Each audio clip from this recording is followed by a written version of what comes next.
Hôm nay Dung xin phép được bóc cho các bác một hộp mới tinh gạch vân gỗ xương cá kích thước 60m2. Một hộp có 2 viên và nặng đến 30 cân các bác ạ, cho thấy đủ độ dày và độ bền chắc cho các bác. Ở đây có thiết kế 5 dây buộc, các bác cùng xem nhé ạ.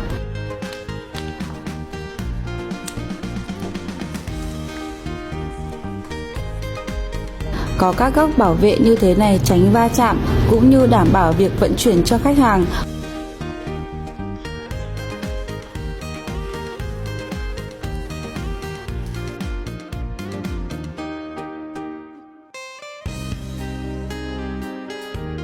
Đây là sản phẩm sau khi bóc xong các bác nhé. Hiệu ứng xương cá đã được tạo sẵn, đường ron tinh tế sắc nét, gạch xương đá đồng chất chống thấm nước, chống trơn trượt. Một viên này nặng đến 15 cân các bác ạ, rất là bền chắc cho các bác luôn. Bác nào đang có quan tâm về gạch xương cá vân gỗ nhà thì liên hệ bên em tư vấn ngay nhé.